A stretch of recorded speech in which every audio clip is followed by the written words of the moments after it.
number one, what is the Environmental Trust Fund doing? And how will it be funded if we take the sources of funding away from it? And can we afford to do that? Well, I don't know that the Environmental Trust Fund is really doing what we want it to. And that's another example about how it really is a matter of policy. It depends on who is responsible and who's implementing it. Just creating a fund, I mean, these are the warm, fuzzy things that just make you feel, oh, really, really good after a legislative session. We've done something. We've created another fund. We've created another fund. We've done this. We passed that law. We all go home and think everything's going to be great. And it never happens. I don't know that we really need another fund, to be honest with you. But let me add one other point. If you notice, the fund, one of the sources would be penalty money. When you are having people proposed at one level and is reduced to some ridiculous level by the time DEQ finishes, that is having an impact on that fund. If they don't have strict enforcement, and again it goes back to that agency carrying out its mission, then we can create 1,000 of these funds, but you will still have a limited amount of monies in those funds in order to address the problems that they were supposed to take care of. Well, that was the base of my question. We have an environmental trust fund that's supposed to be doing certain things, of which I don't know all that trust fund is supposed to be doing, and then we are creating yet another fund, deriving its monies partially from the monies that are going to that first trust fund. If it's functioning, then what are we doing to it? If it's not functioning, maybe this is a better way to go. Well, again, when we did the Environmental Trust Fund, we thought we were doing something. And now we say, well, no, we didn't do something then, so now we're going to create something else and think we're going to do something. You So know? we'll have two of them that are. Yeah, it just, yeah, I have children too. But that's my point. I mean, I want to caution you to getting lulled into the false sense of security that we are actually doing something when all we're doing is we're all marching and we're spending a lot of energy, but we're trampling the same ground. We're just going around and around. You know, I've only been in the legislature 6 years, but I think I'm seeing a tree I saw before.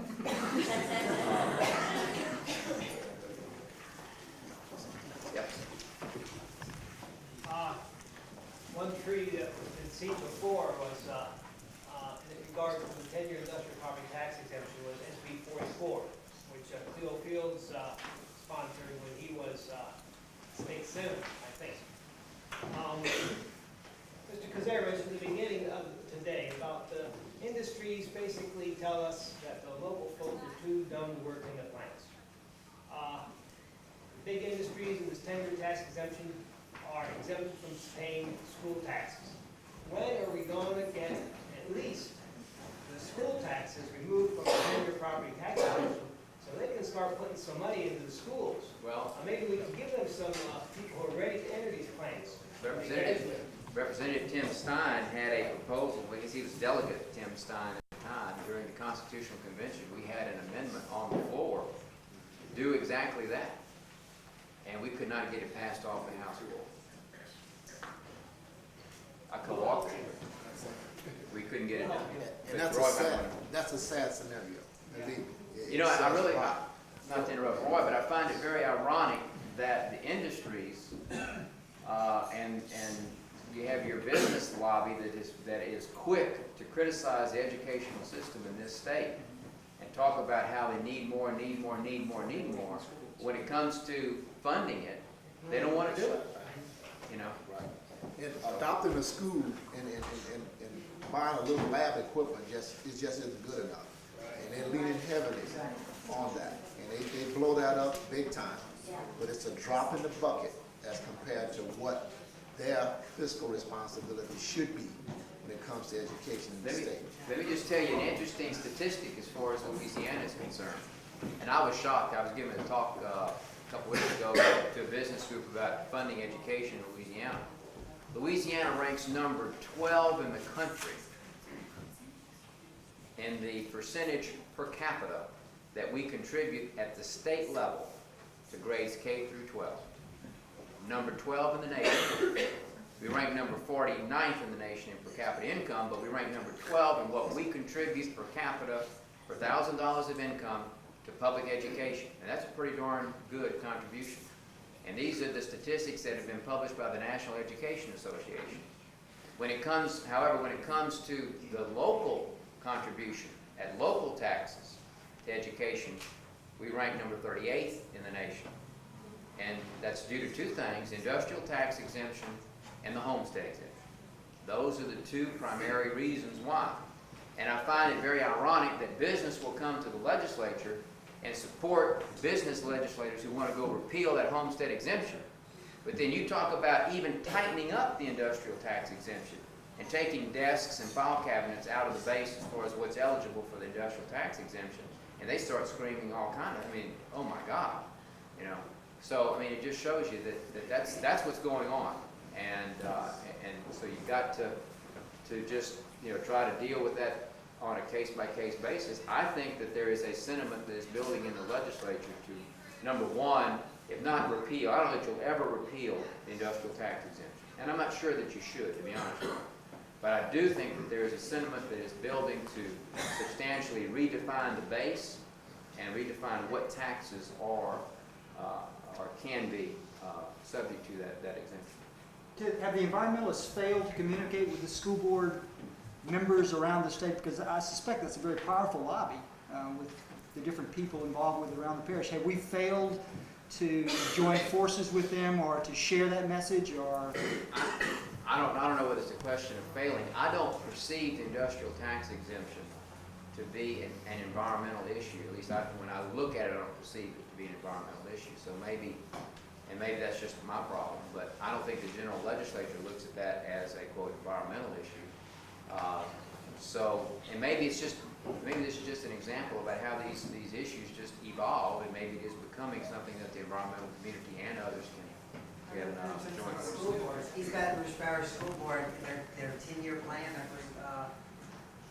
said that they were going to try to sponsor legislation to make sure that the industry has to pay school taxes, those are the industrial property tax exemption. And we're hoping to introduce a bill this session, the Louisiana Coalition for Tax Justice, to force them to pay school taxes. Again, we're the only state that exempts school taxes.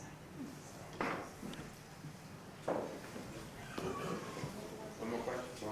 On the constitutional issue, I had a reservation about whether the constitutional amendment that you're talking about introducing could be. Did you get a ruling on that? No, I have prepared a lawsuit that will file probably Monday or Tuesday of this week, and it's a friendly lawsuit with the Speaker to determine whether or not constitutional amendments are covered by Amendment Number 1. There's an express provision in the Constitution that was not included in Constitutional Amendment Number 1 that specifically says a constitutional amendment can be proposed at any regular session. And this might be a fiscal session, but it is a regular session. And I believe you can file constitutional amendments. So we're going I to... was just having read, I was reading the constitutional amendment number 1, Right. and it sets out such specific Right. terms. I was just concerned. Well, that's what we want to try to get the court to tell us. Okay, thank you very much.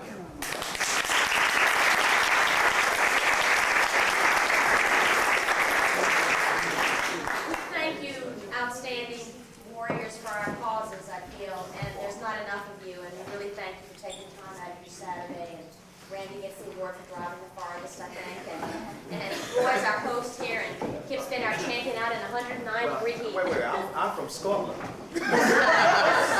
Thank y'all. We thank you. We can't do without you. We appreciate you very, very much. We're going to go to lunch. We're having a little time crunch as usual. What we're going to do is ask Tom and Robert to make our announcements during lunchtime, if that's all right, and Dr. Overton and Dr. Hyundai, is that right? We welcome you. Thank you so much from LSU, and they're going to share with us right after lunch because I understand you have a slide presentation. Is that all right with you, gentlemen? Okay, and Teresa, our hostess, said to announce that she stopped a little construction over here while we were speaking, but she's sorry, during lunch she's going to have to let them finish whatever it is that needs to be taken care of, so we'll just have to use the loud voice when we share with one another. So please enjoy lunch, and thank you. Legal Defense Fund in New Orleans. I'm an attorney. I'm not a lobbyist at the moment. I may become a lobbyist in the future. I don't know. But I have kept up with lobbyist regulation to the extent that I can for Lean and the other folks here for the last year and a half. Any of you that were here last year at the legislative day will remember at the time there was a bill in force which was extremely broad and swept up virtually anyone that had any contact with the legislator into the definition of lobbyist, and required them to register as lobbyists and fill out reports, wear badges, and all that sort of thing. And that bill, a substitute bill, a bill that repealed all that and put new provisions into place, was passed last year. Basically what happened was they let some of the big fish get away, they let basically all the little fish get away. Just about nobody here has to worry about registering as a lobbyist now. Let me suggest, if you're just an ordinary citizen, contacting your legislator, you're lobbying on bills, you don't have to worry. You're not required to register as a lobbyist. Let me just suggest a couple of situations that you want to watch out for and that you may want to be careful of. The law that's in effect now defines lobbyist to mean anybody that's employed to act in a representative capacity for purposes of lobbying. That's probably not going to be most of you guys. A situation where that might conceivably apply, that term isn't defined beyond what I just told you. So it leaves some terms that are open to definition, like employee. Now, if, for example, you're the president of a group of some kind, like Bill Nevitt, the chief of the Sierra Club here in Louisiana, and part of your job in that capacity is to lobby, then you arguably could be required to register as a lobbyist. It doesn't say anything about being compensated for doing this job. So you want it, if you're in a position where you're an officer or something like that, a citizens group, and part of the expectation of that job is that you're going to lobby on things, then you want to think about registering as a lobbyist. It costs $10.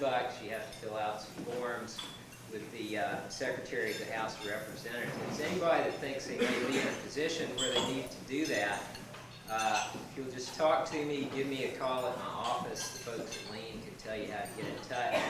I'm happy to tell you what the statute says you're supposed to do to get registered. Now, the other kind of person that can be a lobbyist is if you receive compensation of any kind to act as a representative for somebody lobbying, and, this is an important and, you make expenditures of $200 or more in a calendar year for the purpose of lobbying. And expenditures is defined as spending money on food or drink or whatever for a legislator. So let me tell you how this could work, maybe in a context that some citizens might think of. If you're representing your local citizens group, testifying or something like that, and you get compensated for mileage or meals or something like that, and arguably would be getting compensated for your lobbying, all right? But then in addition to that, for you to become a lobbyist, you're going to have to spend $200 or more taking Roy out to dinner or something like that. Now, they came up with the $200. I don't know how they came up with the $200 cutoff. I guess that's the going rate for Roy. $200 doesn't buy who it used to, right? So if you're in a situation like that, I doubt that many of y'all are spending a lot of money taking legislators out for drinks and things like that. If you are in that situation, then you should think about registering. One other situation that just has come up fairly recently that could implicate some of you is this. It has to do with Section 56, I believe it is, of the Act. And that section tells us that no state employee in his official capacity or on behalf of his employer shall lobby for or against any matter. Now, there are a few state employees in the generally accepted sense here, like Mr. Thompson.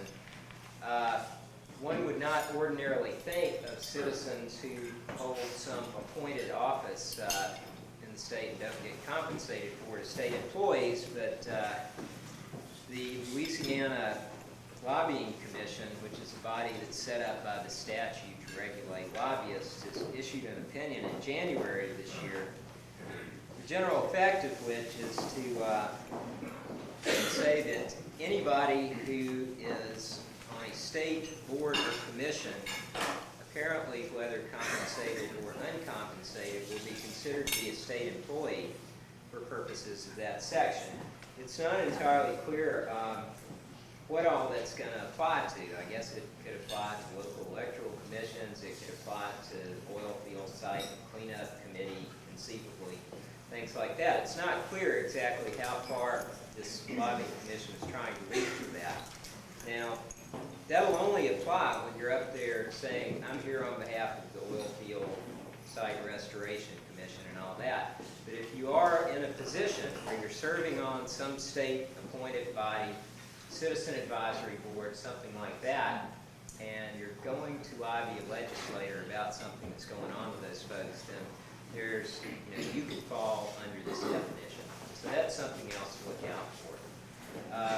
Again, this the law that's in effect now is basically going to exempt the citizens. So I doubt many of y'all have to worry about registering as lobbyists. If you have any further questions about the law, or if you think you might be in a position where you should register, please feel free to call, and I'll be happy to talk to you about the provisions of it. Thank you.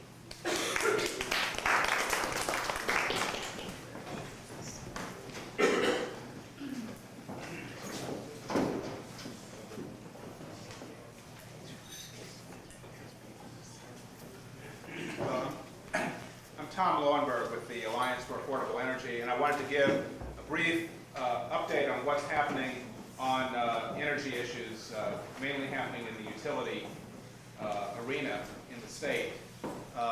First of all, just by background, Louisiana is unique in that we are one of the largest producers of energy in the state. We're also an extremely large consumer of energy. We're about second per capita in the nation. And the use and production of energy are both very tied to a number of the environmental problems that we have in the state. I was just talking with Terry Bewig. She was talking about coastal restoration problems. And coastal restoration is caused, coastal problems are, many of them are caused by, of course, the production of energy. Earlier we were hearing about air compliance problems in Baton Rouge.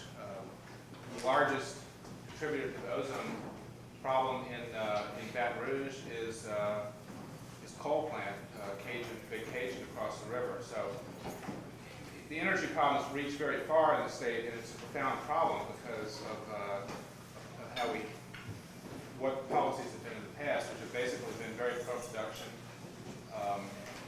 and very little thought on trying to improve the kind of energy we use and the sources of energy. And that's also has translated not to only being a problem for Louisiana, but to being a national problem, because we've carried that mindset to the national level, where our representatives are very powerful in setting national energy policy. But on the other hand, the energy efficiency is probably one of the most powerful economic tools that we have for cleaning up the environment in Louisiana. We're making a lot of progress through, first of all, the implementation of least cost planning in New Orleans. The City Council adopted a least cost energy planning strategy a couple of years ago. Now, what least cost energy planning is fairly simple at its essence. It requires the utility companies to do long-range planning in which energy efficiency is put on an equal footing with the traditional sources of energy production, such as building power plants, running power plants. And the utility has to look at the economics of putting in energy efficiency, and to be done properly should internalize the environmental implications of energy usage, and to weigh on an equal basis with production to find out which of these resources is the cheapest and most environmentally beneficial way to meet future energy needs. And then they have to put that into plans, which will be carried out in the form of doing energy efficiency programs, wrapping water heaters in houses, making houses more energy efficient, putting in insulation, making industries more efficient with motors. And this is something that's being done around the nation. Southern California Edison has given away about 1 million compact fluorescent light bulbs in the last several years. Utility companies in the Northeast are doing a whole range of programs that is putting out millions of dollars into fixing up houses, making them more energy efficient, making plants operate more efficiently and use less energy. And it's a resource that is equal to generating power. Saving energy frees up kilowatts. They can be sold in the same way that running a power plant. The only difference is it's cheaper and better for the environment. So what we've done is, in the city of New Orleans, the Alliance for Affordable Energy worked for several years to put together a least cost energy set of guidelines that sets out how this process works. We went to other states, took the best that's used in the country, and put together a state-of-the-art process. It was proposed at the city council. The utilities didn't like it at first, but came to the negotiating table, and through a process of the utilities and the city of New Orleans and the Alliance and others, we put together an extremely strong set of guidelines for implementing least cost planning. And that has now been adopted by a couple of other states, the state of Georgia, the state of Arkansas, and very interestingly, NOPSI, which serves New Orleans, is a subsidiary of Entergy Corporation. And the impact of them having to file a plan in New Orleans has meant they've also filed a least cost energy plan throughout their system in all the LP&L areas around the state, as well as in Arkansas and in Mississippi. And with the merger of Entergy, there are some problems as far as them wanting to slow down their least cost planning, but it also means that we may see long-term some least cost planning spread to Gulf States utilities. All that's very good. The problem is that the process that they haven't followed the process very well. There's a lot of defects in the least cost plan. For one thing, they still come out with 6 times more in new power plant construction.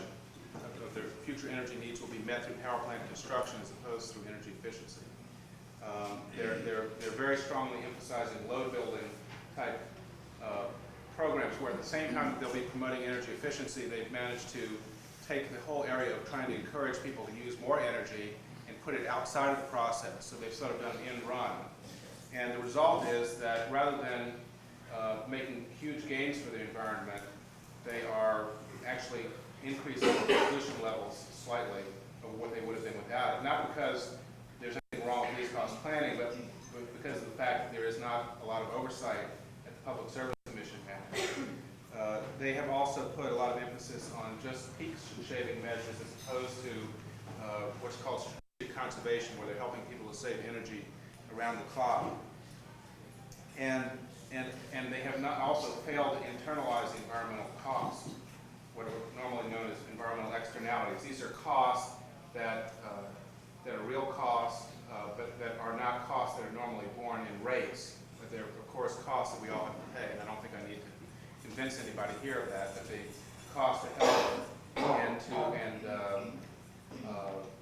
the whole range of environmental problems can be quantified to some extent and should be put into the formula for how utility makes its choices, whether they should build a power plant or whether they would build energy efficiency.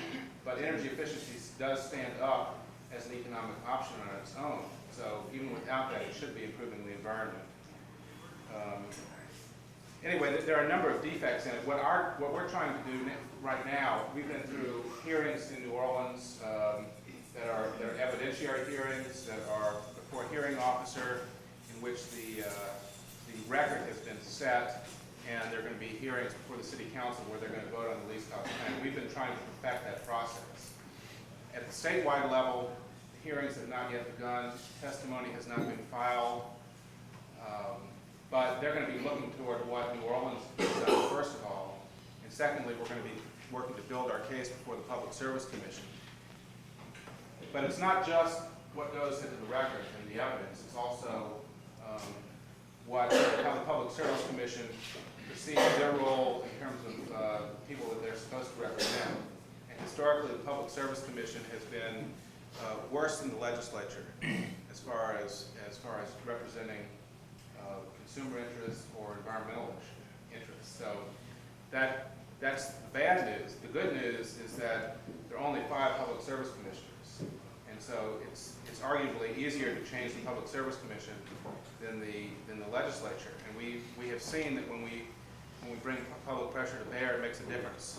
So what the Alliance is going to be doing over the next coming months and coming years is to be expanding our program statewide. We're going to be doing workshops around the state, and we need you to help us. We need you to help us reach your communities. We'd like to do workshops. We can do it for your organization. We can do it jointly. We can set up a workshop in your community, and that's one thing we can do. And the goal is to educate people and also to get people focused on the possibility of change that can happen. The only difference is between this and many of the other issues that we're talking about, the forum that is likely going to happen in is going to be at the Public Service Commission. Timing in some ways is going to correspond with the legislative session, and something that we need your help on. And it's an area that environmentalists in the state can't really afford to overlook, because energy has such a profound impact on the environment here. So I guess I don't want to go on much longer. I'd just like to see if there are any questions. This may be too large a globe, but the information superhighway that's talked about, one of the entities, the energy industry, has it in their own behalf, their own economic interest to fund the cost of wiring every household, whereas every other group, that's an upfront cost, whether it's the television industry or whether it's cable companies who are the main protagonists who wanted, each, but the power companies. Well, it's actually one of the problems that we've had is that Entergy Corporation has largely subverted the least cost planning process in order to fund their getting into the communications business. I mean, you can save energy by having a communications superhighway that helps.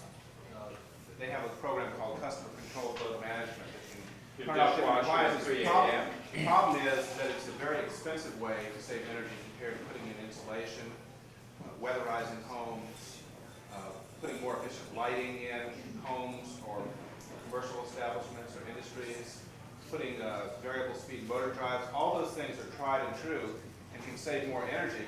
Now, the utilities have rightly claimed that they can claim some energy, but when you look at the ratio of benefits and costs, it doesn't compare, and yet Entergy is putting about 2/3 of their funding into that program.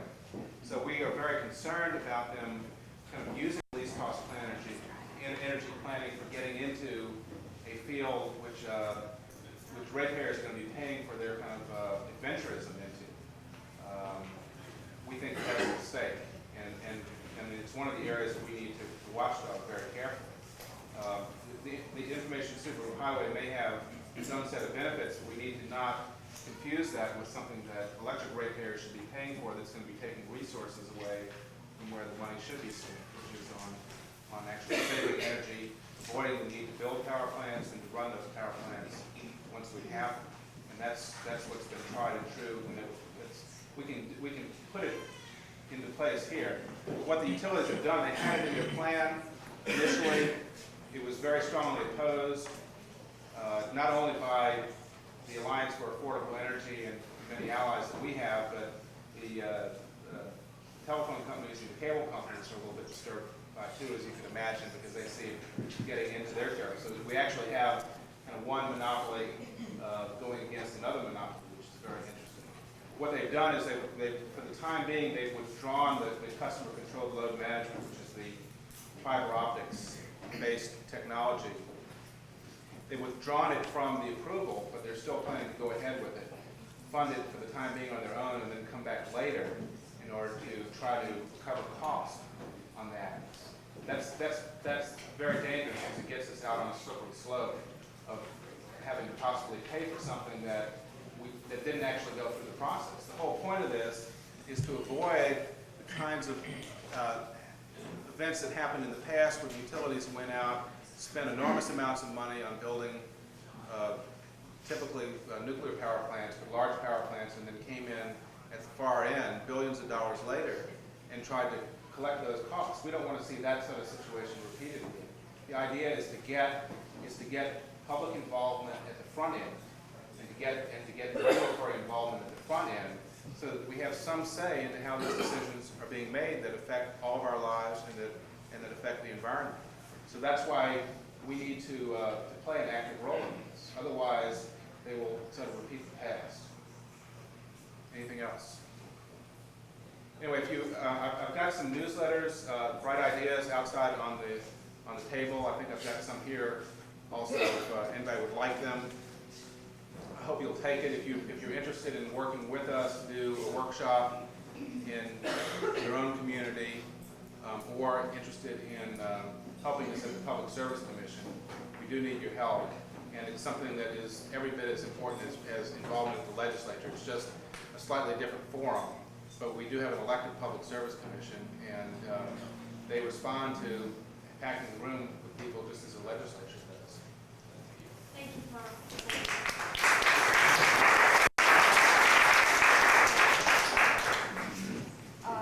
I'm going to introduce our next speakers. Y'all want to just come on up here. Dr. Ed Overton, who is the director of LSU Institute for Environmental Studies, and he's going to introduce Dr. Cundy, and they're going to explain a proposed project that's going on at LSU. Thanks, Eloise.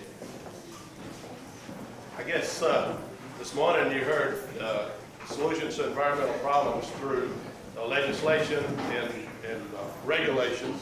We talked a little bit in energy conservation about policy and how to solve environmental problems through policy.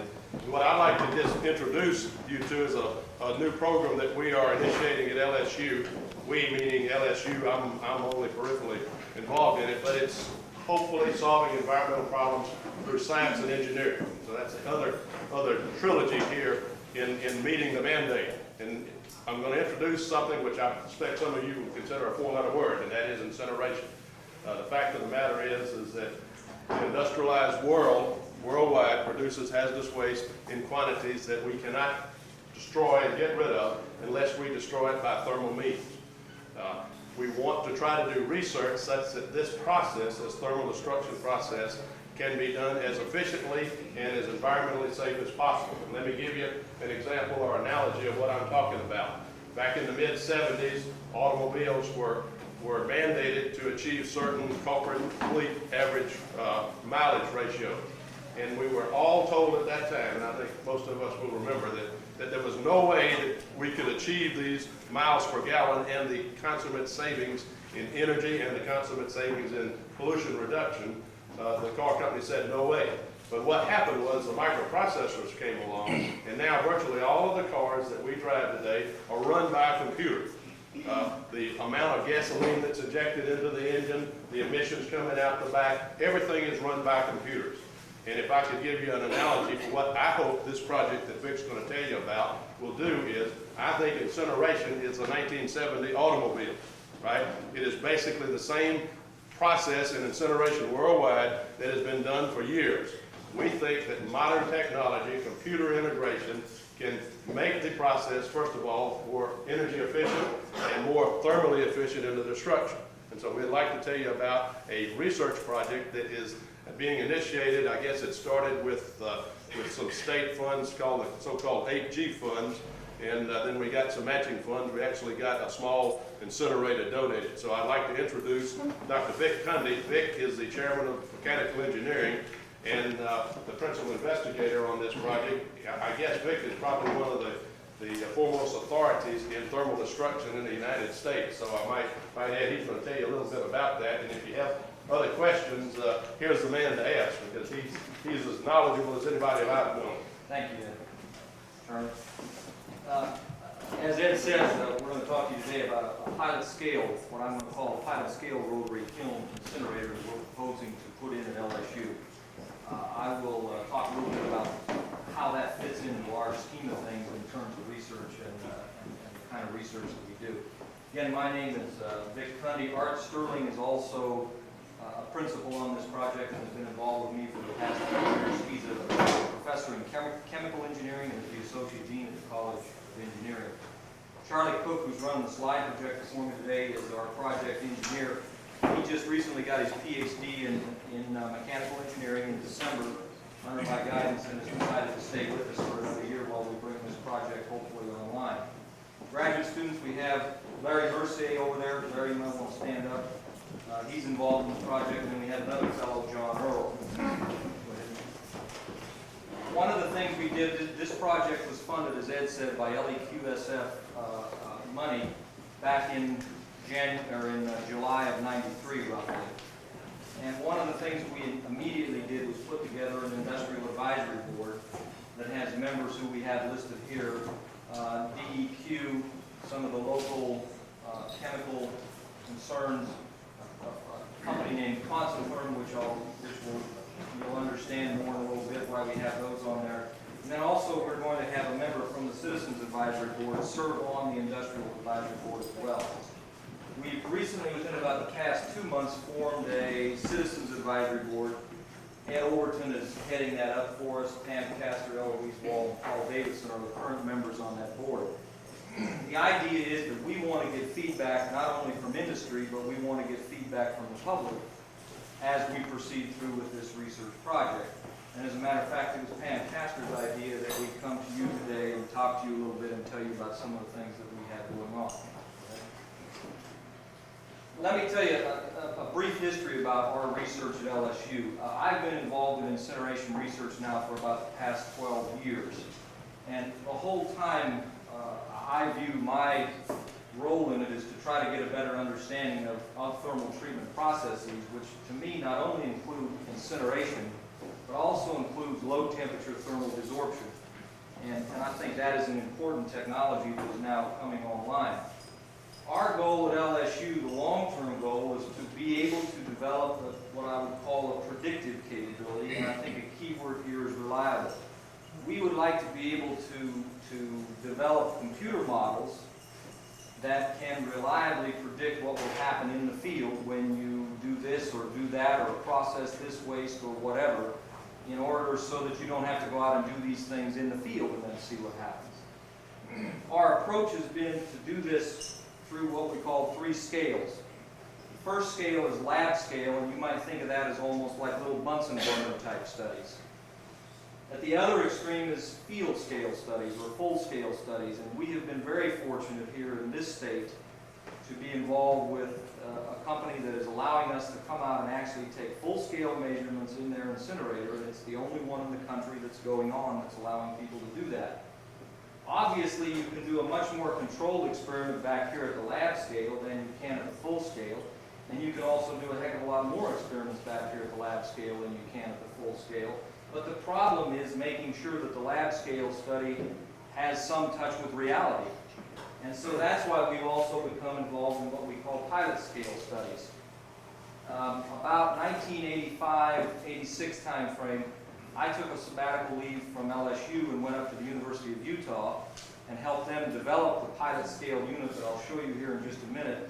And that's a unit that we've been involved with for ever since 1985 and 86. I go up there in the summertime, the students have gone up there, and it's that intermediate scale that is just really a large scale facility just scrunched down into what we're going to call a pilot scale facility.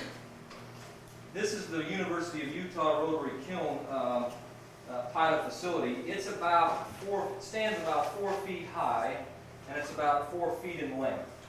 It's coupled in, which you really can't see here in the background, but it is coupled into a little secondary chamber, a little secondary combustion chamber, and then the gases flow off out into a scrubber and onto a stack. The kinds of studies we do in a unit like this are the following. This is a cross-section of that facility. This would be the kiln here. In this particular study at Utah, we were taking a total charge of 5 pounds of kitty litter, or a clay sorbent material. And we would put on that what we call a surrogate material. In this case, it was toluene at 10 weight%. So we take 5 pounds of kitty litter, and we put half a pound of toluene on it, and then we would insert that into the kiln and observe what happens. Observe what happens as the toluene moves off the bed. That toluene, as it moves off the bed, would then come down and be combusted as it passes through the secondary combustion chamber. Charlie? This is the kind of results then that we get, and I don't want to try to baffle you with this, but it's oxygen measurements here, and what we have is 2 different rotation rates of the kiln, where we could move the kiln with 1 rotation rate and then speed it up a little bit. And what happens is you put that charge into the kiln, and the toluene starts coming off and burning, and so the oxygen gets consumed, and then as the toluene is all removed from the kitty litter, then you're back up to the normal level. And these kinds of measurements here then are very, very important for us as we try to put together these predictive models and as we try to understand more about what's going on. I wanted to throw this one in here and show you because this is the study that Dr. Cook did just recently about in the past year when he went up to the University of Utah and used their kiln. And in this particular study, we used no surrogate material of any kind or hazardous waste or anything. We used water. Most of the sites you go into, particularly in Louisiana, you're going to have a great deal of water in the site. And so if you're going to handle this either with thermal desorption or incineration, you've got to know how the water interacts with the waste and the soil material. So here we were just taking kitty litter with a given amount of water on it, throwing it in the kiln, and watching how the water came off, and then also watching the temperature profile so that we could feed that back into a model. And so again, you don't really need to even study waste in order to get a lot of information out of these kinds of facilities. Our planned facility then. The LAQSF money we got back in July came with one proviso, and that was we had to try to get as much of the facility donated as we possibly could. And one of our graduate students, John Earl, went out and started contacting people, and one of the places he contacted was Consotherms, and push came to shove, and after a little bit of time, they decided to donate a complete facility to us, worth about $200,000. This facility is a much more complete facility than the facility up in Utah because it has a feed system along with the kiln and afterburner. It has a waste heat boiler that the Utah facility doesn't have, and it has baghouse scrubber and a stack. So it is truly just a large-scale facility scrunched down. Now, how far? Well, this is a shot of that facility then, or the kiln part of it. It's again about 4 feet. Stands about 4 feet. The diameter, the outside diameter, would be about 4 feet. It's a little bit larger than the Utah kiln. It's about 7 feet long. This kind of gives you a little bit of a feel for the size. That's Mr. Earl there. Next slide. This is that total facility. It's the kiln going into a secondary, a bag house, scrubber, and then on off into the stack. I can't really see what I'm looking at up here. Total footprint of that is about 1,000 square feet. Just to give you a feel for how big a facility like that is compared to a typical full-scale facility, if you look at volume, it's less than 2% of the volume of a full-scale rotary kiln. Again, these are typical numbers of full-scale. firing rate, which is the amount of fuel that you'd have to put in to keep a full-scale unit at temperature, it's again about 2% of what that would come out to be. So the smallness of this kiln and the small amount of waste that we're going to be putting into it meant that we did not have to be regulated under through the DEQ. We did not have to get a permit. But from day one, again, we decided that we wanted DEQ to be involved in what we were doing. And so as I showed you earlier, we had a DEQ person on the Industrial Advisory Board, and we're now going to be voluntarily regulated under DEQ with an administrative order. And we'll be having a public hearing on this sometime around the 15th of, or not a public hearing, a public meeting, excuse me, around the 15th of April at LSU. So small amounts of material, small volumes, small size. What are we going to use this for? We are a university, and so we're going to use it for two things, for teaching and research. Go ahead, Charlie. Teaching, we feel it's a tremendous opportunity for our students. A large number of our students in mechanical engineering go off into industry, into the chemical industry. They go off, I'm surprised since I've been working with DEQ lately how many of our mechanical engineers are actually employed at DEQ. So we think it's a great opportunity for our students to get involved in industrial scale type equipment, even though it's on a much smaller basis. We're going to be using it for labs, undergraduate labs. We're going to be using it for design teams in mechanical engineering as part of their last designs that they would make. It's going to involve our students with regulatory agencies. We're going to require everybody that goes out and works on the facility to have HAZWOP training. And it's going to involve our students, we feel, with the public, like today. We think that's very important as our new engineers come out, that they have had opportunities to do these kinds of things, and that's why one of our grad students is with me here today. Research opportunities I've kind of talked to you about a little bit, but we want to investigate fundamental phenomena. That's our sole purpose, to come up with that predictive capability. As I said, we can do no waste surrogates, or eventually we probably will have to look at some very, very small quantities of hazardous waste. We're going to be, we feel with the DEQ people we've talked with, looking at testing for DEQ and looking at testing and regulatory efficiency, efficiency of the requirements. Probably a very important one to us is this bottom one, where we're going to be able to take data then and couple this data at our pilot scale with our industrial scale data and look at what are called scaling laws and develop scaling laws so that you don't have to do these things at full scale, you can do them at pilot scale. Important thing I think that you need to know is that we're going to design the system, the whole system, so that it's modular and redundant. And what I mean by that is if I want to test a new air pollution control equipment at this system, or at this facility, I would put it before the conventional air pollution control so that we're sure we get cleanup, okay, or whatever other kind of piece of equipment that we might want to test. Finally, where are we going to site the facility? We're going to site it, I don't know if many of you are familiar with where the LSU Blowout School is, but we will be siting it right out near the LSU Blowout School. It's off Warrior Lane, and right down here is Nicholson Drive. It's about half mile to a mile from the SEBA building up on campus. It's in the southwestern portion of the campus. And really that's about what I wanted to talk to you about. I appreciate the opportunity again to come here today and to tell you what we're doing, and we'll open it up for questions. I don't know whether we have time. Yes? Yeah, the Citizen Advisory Board, who decided who was picked for that? We kind of started off ourselves, but now the Citizen Advisory Board is picking that themselves. Okay. We had to get it going, but now that's totally up to them. So there's going to be a more demographic representation of the state on that board? That's up to the Citizen Advisory Board. Maybe Dr. Overton would like to address that. We're not meddling into the Citizen Advisory Board except to take advice from them. We're interested in anyone that would like to have input. We do want their time, and I've asked Eloise and Pam and Paul for suggestions.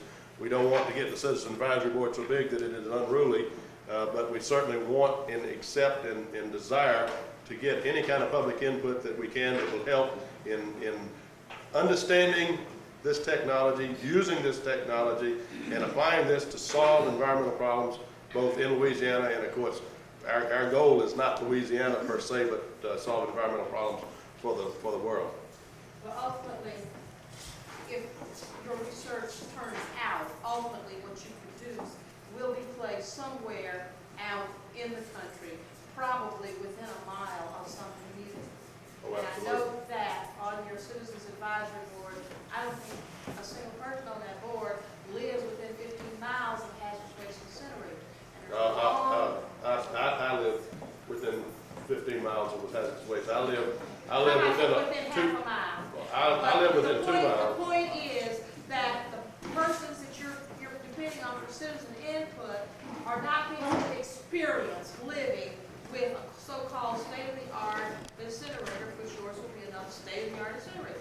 And I think that what you need is someone who lives in the real world, be on that board to help you get through. If you have suggestions, I would be happy to entertain those, but I do want to point out that I live close to that incinerator and close to the Dow incinerator, and I have a little anecdotal story to tell about that. Is that a few years ago, 1988, my research group did a study of the St. Gabriel's area associated with that miscarriage episode. And we did an extensive sampling and analysis 3 times a day on worst case days over a 2-month period. We had a controlled site, and the controlled site I thought was going to be my front yard, my home, which is in Riverbend subdivision just south of LSU. Turns out that after all the dust settled and all the results were in, that the highest level of vinyl chloride was my front yard, and the highest levels of automotive emissions was my front yard. So to say that we're not nearby, I think everyone in Louisiana is in the general air emission pattern of all the industrial corridor. Now I realize that if you're from the Allison area, that you're neighbors and literally knocking on door neighbors. And we certainly encourage and want participation.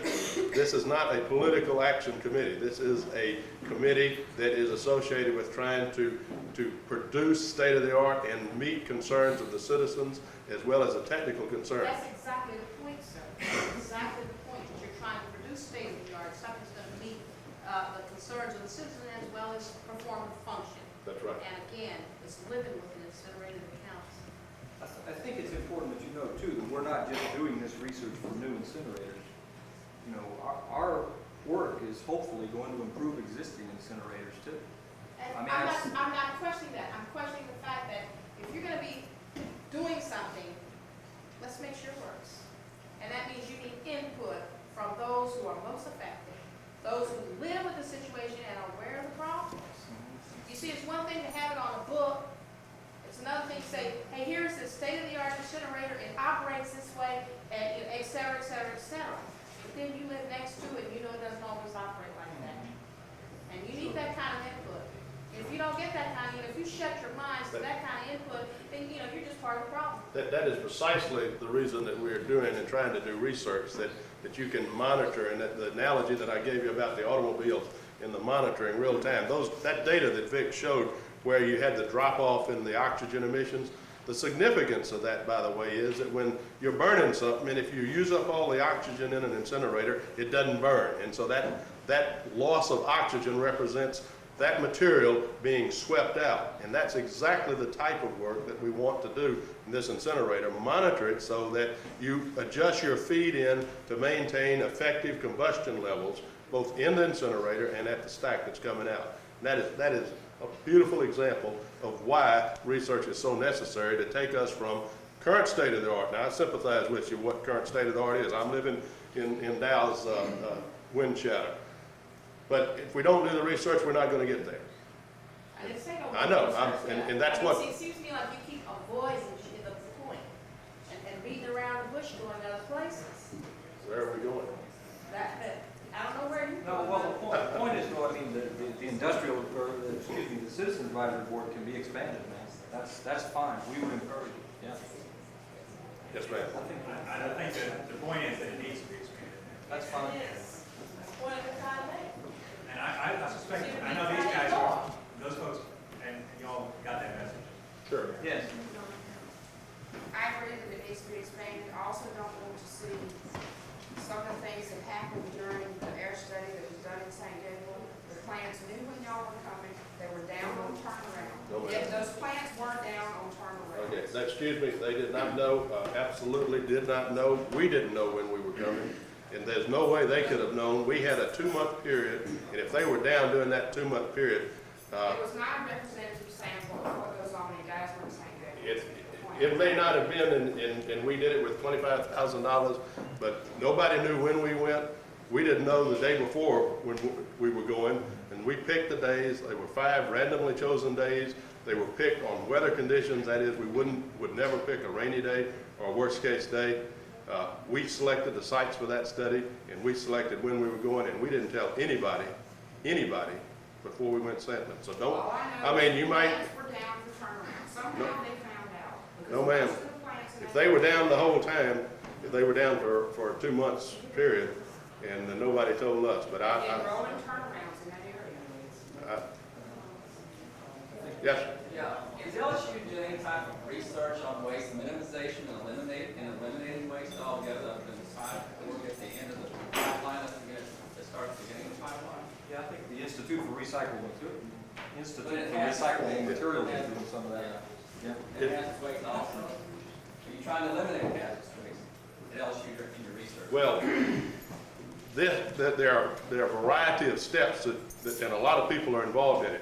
We're, I think, a little behind the 8 ball in getting started on effective waste minimization, pollution prevention programs. That's currently a buzzword, and things don't move that quickly. The Institute for Recyclable Materials is clearly one group that's real interested in that. We do it through teaching effective use of resources. One of the things that worried me a little bit this morning to hear Kip Holden talk about doing away with the vehicle emissions testing. That is, in essence, a pollution prevention step. It's an air quality issue. And where it might not solve the ozone problem, it's certainly driving cars that meet some sort of emission standards is an effective clean air issue, not necessarily a ozone precursor. LSU's not doing anything then for waste, hazardous waste elimination, is it, or is it not? You didn't answer my question. I don't know what recyclable materials are doing, but that would be the group Recycling that I and think would be waste doing it. minimization is not the same thing, and pollution prevention, it's 2 different things. I'm a combustion guy, so I can't answer. I'm not doing any of it that I know about. Question, gentlemen, we have to go with Bart. Yes, sir. Another end of this, who will own, who will decide licensing, that decide that yes, this is to go forward with, that you'll license this to private industry on this design? Will it be Conchatherm, No. Dow, SEBA? No, it belongs to LSU and will never be licensed to anybody. So it won't be used industrially? It will be used only for testing. If Conchatherm wants to come in and do some, say, treatability studies, they would do that through us. And maybe it's asking if there's new technology, new piece of equipment that's developed at the facility. Will it be used in the industry? Oh, the new piece of equipment. Well, I'm sure that would go through just LSU's proprietary, I mean, it would. If something is invented, LSU, it belongs to LSU. no, if something is invented, a new technology, in technology, the people that own it, if you advertise it, talk about it in a public meeting, that is, give a paper, you have 1 year to file for a patent under that technology. A lot of times in academia, that doesn't happen. You lose that patented window. Then it becomes public domain, and anybody can use that So technology. Conchatherm will happen? I don't think so. Did we say that? If LSU doesn't file? No. No. Conchatherm donated the, but if LSU invents something, let's say they invented a new way to clean up the emissions, that is LSU's intellectual property, and then it would be licensed to the appropriate industry around the world according to the dictates of LSU's technology transfer. Or So it could be a anything, split. In mechanical engineering, sometimes industry will come in and work with these design teams I talked about. Then that would be a split between the design, actually the students that are involved in it get a piece of the patent.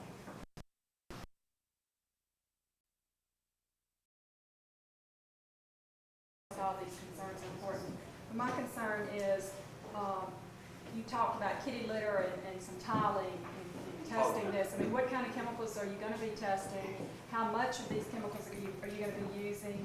How often is this incinerator gonna be burning? If you are gonna do testing for, I mean, we're right here on campus of our young and our future, our generations. Right. And you're not gonna be permitted by DEQ, but you're gonna sort of be overviewed by them, which we're not even pleased with the permitting of DEQ. I mean, I'm concerned about, I have a son that goes to LSU and many other people do. I'm concerned about really the safety of this. Well, I think that's why we're trying to get your input on these things and to try to get that in the administrative order. We've estimated that we would be operational 6 weeks a year doing actual testing. We've estimated that we might use 250 gallons over that 6-week period of what we call these surrogate materials. Okay, so But if you're that's gonna be over a testing for other 6-week period. chemicals and for whatever, people or plants or whatever, how do we know what's going in there, what's gonna be burning right there? And I mean, it's just a little pilot study. It just doesn't seem like a good place to be doing a test. Everything that we do, we're going to have to clear with DEQ. That's the way the administrative order is written right now. We will be telling them when we're going to burn, what we're going to burn.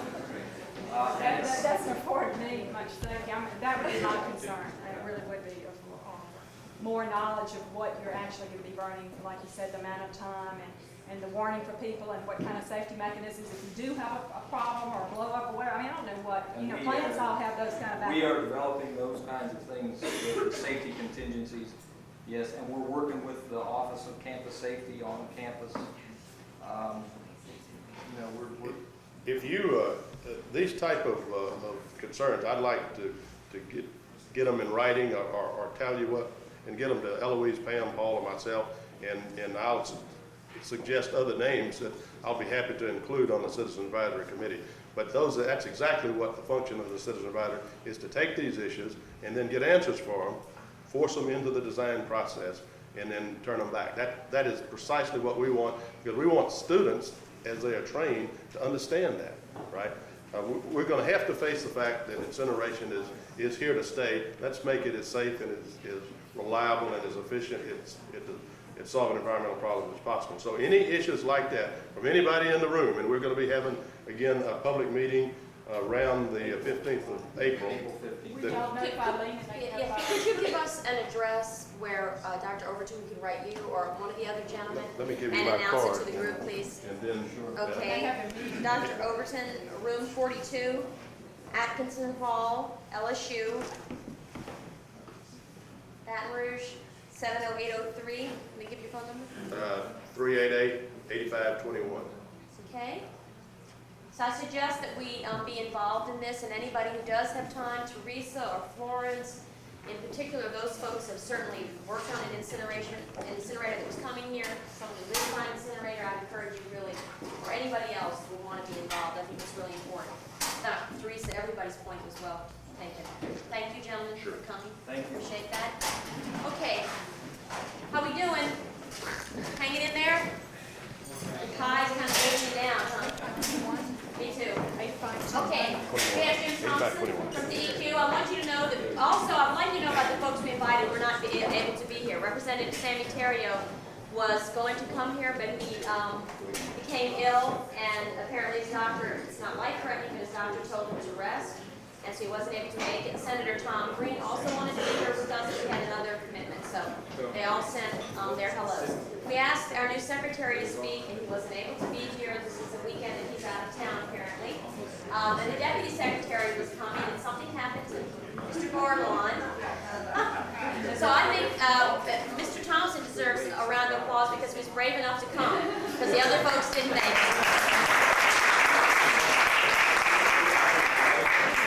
I believe that Mr. Thompson, you're head of legal and enforcement, is that correct? You are a lawyer in legal affairs, and so I believe you're going to share with us, and also we'll have question and answers from Mr. Thompson.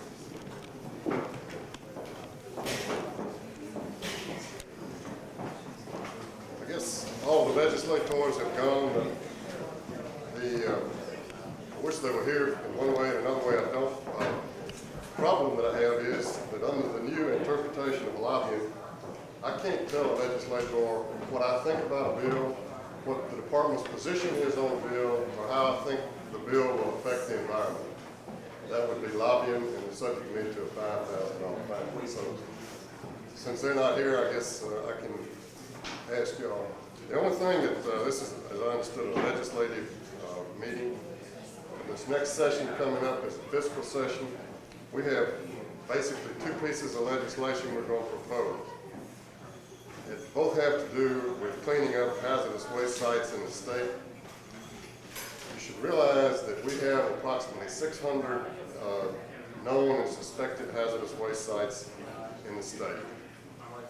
Of those, we have 13 on the Superfund list. We will probably, in the next 10 years, have 5 or 10 more, which leaves an awful lot of sites left in the state for the state to clean up. The state has a fund to clean them up now. It's 1/4 of what's raised in the hazardous waste disposal tax, and capped at a limit of $4 million. It costs an average of $20 million to clean up a Superfund site. And most of the sites we're going to have to clean up are not that big, but we don't have nearly enough money to clean up the sites that are left alone.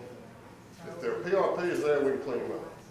But if there are no PRPs, or the PRPs are broke, the state's going to have to pay to clean it up. Just like the federal government's going to have to pay with Superfund. And with the liability issues that are going on in the reauthorization of Superfund, one of them is if you get away with the strict, the joint and several liability completely, you wind up with a large part of the money to clean up these sites to be funded by the federal government Superfund program. That was initially set up a pot of money that they would use to clean up sites and then sue PRPs to replenish the funds. Well, it hadn't worked out that way because they're not able to recover enough of the money. We've got to have some funds available in the state to clean up hazardous waste sites. The first act that we're going to introduce has to do with the disposal tax. We are proposing that, number one, that the tax be raised to $50 a ton from $40 a ton. It'll give us the highest hazardous waste tax, disposal tax in the country. In addition, we're trying to change the way the tax is levied from dry ton to actual disposed ton, which gives us probably a 20 or 25% additional increase in the taxes paid and collected. Another thing that we're doing with this is we're going back and we're trying to bring in incineration. One of the purposes of the disposal tax is to keep hazardous waste from being imported into the state. But over half of the waste that's imported into the state goes to incinerators, and right now it's not taxed at all. Only when the ash is disposed do we get a tax. So we're trying to put this tax, this disposal tax, on incinerators. We know we're going to have a problem with that. Marine Shale Processors told us Friday that it would put them out of business, and I'm not sure it's a bad idea. And I don't believe it will put them out of business, to tell you the truth. But it's going to be opposed by all of your incinerators, your Dow, all of your major companies that have incinerators are going to impose inclusion on your tax. But I think it's something that's absolutely necessary, and it just makes sense. I mean, we tax them if they're put in the ground. Why not tax them for incinerating? So we're going to ask your support on this bill, which will increase the disposal tax on hazardous waste. And I don't really think anybody can be against it. It's kind of like being against apple pie. We have one other provision in that bill that we're going to try to do. I was here just for a little while while Randy was speaking. Randy said that the legislature didn't have much to do with directions of DEQ. Well, they control the budget. I don't know whether you're aware of this or not, but the total budget from the general fund that DEQ gets now is around $1 million. All of the rest of the money has to be generated by fees. We have one program that is not supported by fees because there are no fees, and that's our inactive and abandoned site division. The division which will be responsible for cleaning up these sites that are going to be around the country. That is still financed and paid for by the general fund dollars. Since the fiscal year 1991-1992, this money has been cut. It was cut $194,000, 92-93. It was cut $282,000, 93-94. And 94-95 proposed budget would cut it $357,000. Now, in our inactive and abandoned site division, that's going to represent a reduction of over 1/3 of our budget, which pays for the people who supervise and clean up of these hazardous waste sites. We're going to ask in this bill that we be allowed to use the money that was generated by this disposal tax to pay for the division, to keep us from being cut every year by the legislature, and let us use some of that money to pay for our operations. That's the hazardous waste disposal tax. In addition, we have a tax that we're trying to pass, which is going to be a $2 a ton tax on the generation of hazardous waste. It's kind of like the TRI tax that the gentleman was talking about earlier. We're going to tax everybody that generates hazardous waste $2 a ton for every ton that they generate. This tax will do two things. One, it'll raise a big pot of money, $48–50 million, depends on whose figures you use, but a big pot of money which will be dedicated strictly to cleaning up funds. It'll also, we think, have a big effect in encouraging the people to quit generating hazardous waste. It'll make people do a little research, change their process, so we will wind up generating much less hazardous waste in the state. We're going to have a big fight with this part of this plan because they don't want to pay this tax for generating hazardous waste. We're going to need your support on that. Now, there's a question on it, Eloise asked earlier about the liability parts being reserved. Part of the reason for that is we want to use this money to clean up the sites. We don't know what the Superfund is doing right now. Legislation's been proposed, and about 5 or 10 different ideas about what's going to happen with it. I don't anticipate a big change in our liability system. I think we'll probably keep, like I think Superfund will probably keep joint several liability. You own it, you made it, you disposed of it, you got to clean it up. As long as we have people who are viable to clean it up. And like what a lot of the plans that are going on in Superfund, they're going to use the Superfund itself to pay for the offering share, or the shares of people who are not able to pay to clean up their portion. This will provide us with a fund to pay for those portions to clean up. And that's the purpose of the tax. And we're going to have a lot of fight with both of these taxes, the increase in the disposal, including the incinerators in the tax, and in the tax to tax the generation of hazardous waste. And we would like to ask for your support in those measures. Anybody have any questions? You say you run a tax hazardous waste when it's emitted into there. Isn't there a way you can put some type of ceiling on how much, what you're saying is you're taxing, but they're still polluting, and you're going to keep taxing it so you can keep cleaning up? Is there any way there's a ceiling on how much they're allowed to where you could shut down a plant? Or They have their permits which limit what they're supposed to be able to emit. That's how we limit how much they can. Okay, so there is a ceiling on how much they're allowed? Yeah, in every plant. I have a question. We live next to a facility that's had a lot of violations, and every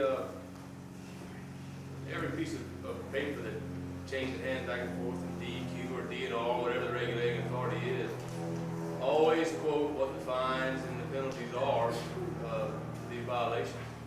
And I would like to know what y'all could do to try and gain some of those monies. I mean, there seems, without taxation, regardless of the taxation here, there's a lot of money that's sliding right under the door by not imposing the fines that are on the books that could be imposed. We see it repeat, and then a month later we see the same thing again. They're threatened with the same fine. 30 days later they're re-inspected and they don't find the problem anymore. So I mean, and then another month later we have another large rain and we have the same thing. If something could be done to get some money from these repeat offenders on on what, I'm sure in a lot of circles are minor offenses, but it would generate a lot of money. Would monies generated from these fines stay within the department? No, it doesn't. It goes into the general fund, all fines, all penalties and fines, which are basically penalties. And you're, That money goes into the state general fund, we don't get it. it doesn't go to any, so that's why y'all don't push then to collect those fines. So y'all don't I'm get not any money going, from that. I'm not going to admit we don't push to collect those fines. We try to Well, collect I got them. about a 2-inch thick stack of paper that would I understand probably the be problem. contrary that you don't push to collect fines. I would like to see some change in that. We're trying to enforce an accountability with whoever it is that decides that we're not going to collect this fine. We're not going to collect this fine. We're going to send them a letter and we're going to tell them, don't do this again. Then they're going to send a letter back and say, we're not going to do this again. Then a month later, when we have a heavy rain, and I'll have to call DEQ to come look, they send another letter, tell them what the violation is, what the fine's going to be, then they send a letter back saying, well, we're not going to do it again. So here goes money just flying back and forth. The ability to collect money without any taxation is there and not utilized. Would you share with us, what facility you live by? Well, there's several facilities that live there. Satoon Marine, Satoon Incorporated, FAS Services, which is a oil field waste injection facility. They're currently planning to put an oil field waste injection facility within our little community. What's your facility? Pardon? What is your facility? Bell River, very small place. We're not incorporated. We don't have all of our political representatives live far from us. Our voting power is very, very small. And the only pressure that we can apply is accountability. And the accountability issue is not there. I mean, the fine's on the book, the procedure is there to do something. If I take off, when I go home, if I drive 90 miles an hour, there's a policeman going to be between here and Fair Park. Most of the time, he's there. And I can pretty well assure you that I'll get caught and I'll have to pay my fine. And I won't go as fast when I go down through there again if I get caught. I passed in a no passing zone, one of the very few violations I got. I paid my $80 ticket and I don't pass in that no passing zone. And regardless of where those funds go, they benefit our state to some degree, whether they don't benefit the particular agency that tries to claim this fine. But I think it would be a strong deterrent to a lot of the problems that we have to endure as people that live next to these facilities. I live downstream, and in the wintertime, downwind, because I live south of the facility. A lot of violations.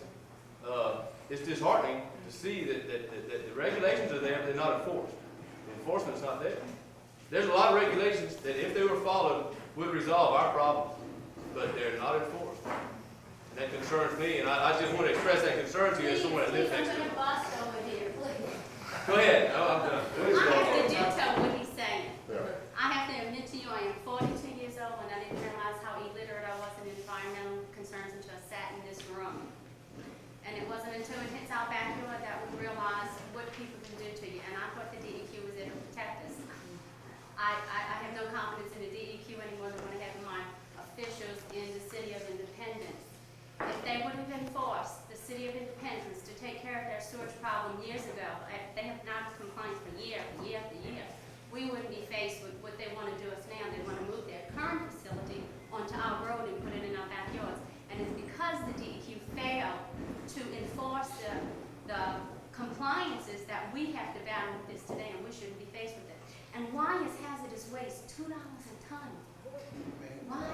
You know, I mean, Right now, it's none. We're trying to go $2 a ton, okay? $1 a ton. Why so cheap? Everything else costs us so much money. Well, why don't you make it $100 a ton and maybe they produce a heck of a lot less of it? I would love to do that. If you can help me get that passed, we'll I try. think we need to, and I think that we do have to see why isn't the DEQ enforcing their compliance orders and their fines on these people that are doing these things that are out of compliance. Because if they were, you would have more money to deal with it, and we wouldn't have to keep wanting to know why we have to deal with people wanting to put things in your backyard, our backyards, when they already have a place to put it, but they didn't keep it up, and the DEQ didn't force them years ago to upgrade them.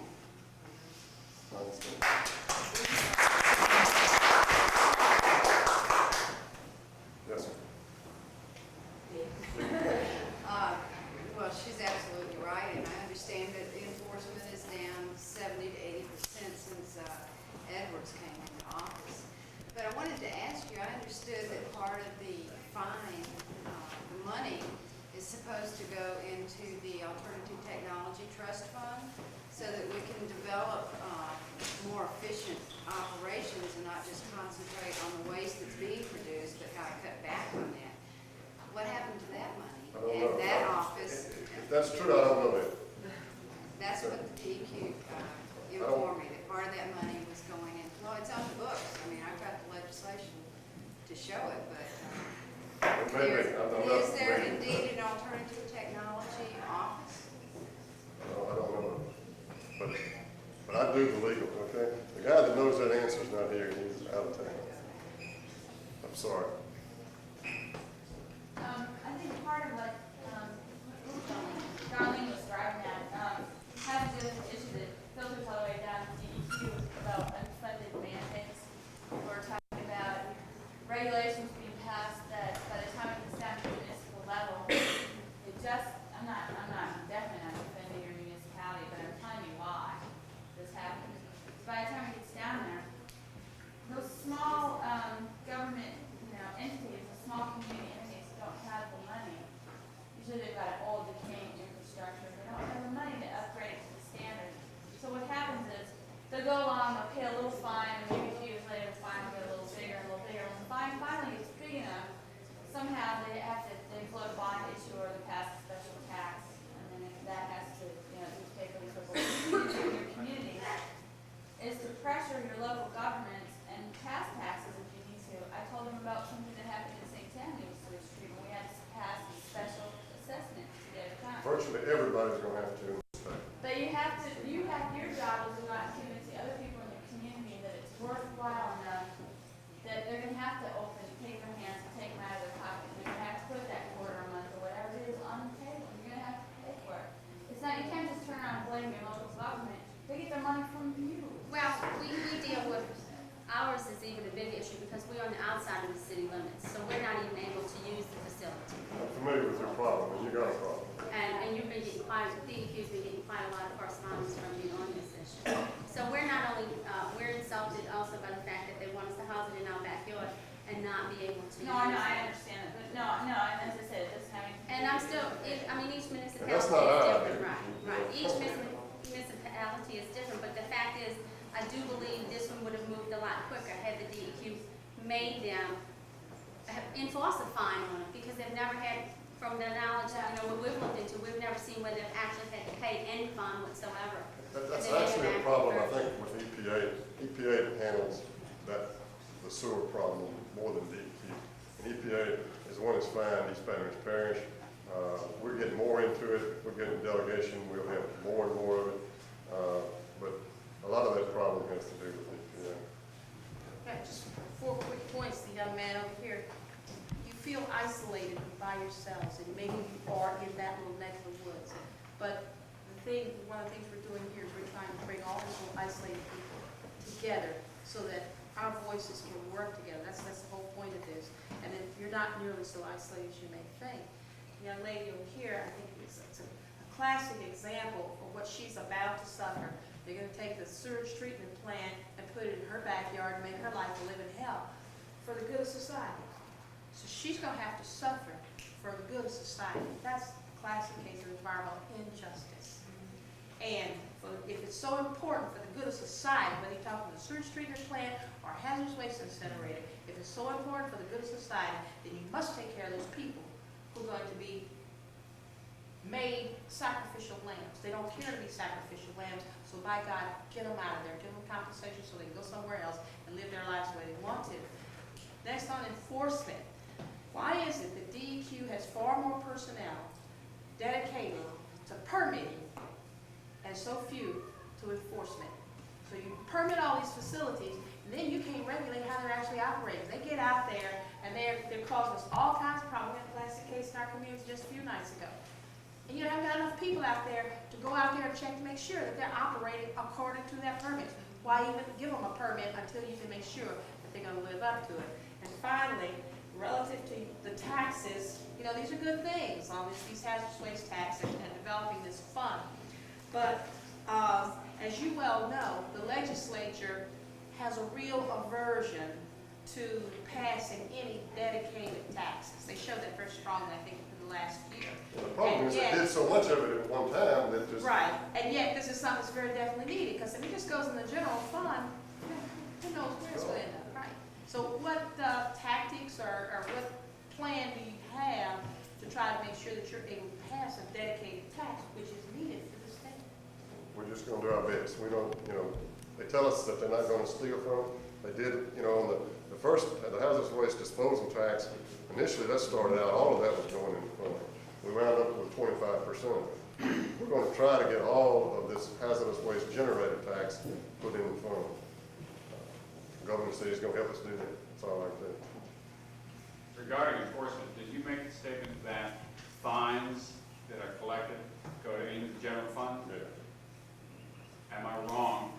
I heard you say that my understanding is therefore DEQ does not enforce, because why should we collect I when didn't it goes say to the that. general fund? The gentleman over here said that. Oh, well, I heard that because there's no. I heard it too. There's no activity to pursue the fine. Right. When it's a clear violation. I didn't say that. Were you inferring that? No, I'm not inferring it, not at all. But he said, we get all these penalties, you don't need to raise the tax. But we don't get all the penalties to do that, to clean up those sites. What is the incentive for DEQ to enforce? Compliance, that's our job. What size staff do you have to enforce? We don't have as big a staff as we need, obviously. How many, please? I don't know, I'm the lawyer, okay? Shoot the lawyers, that's what I'm doing. The people that know the answers to all that, they're not here. Shakespeare.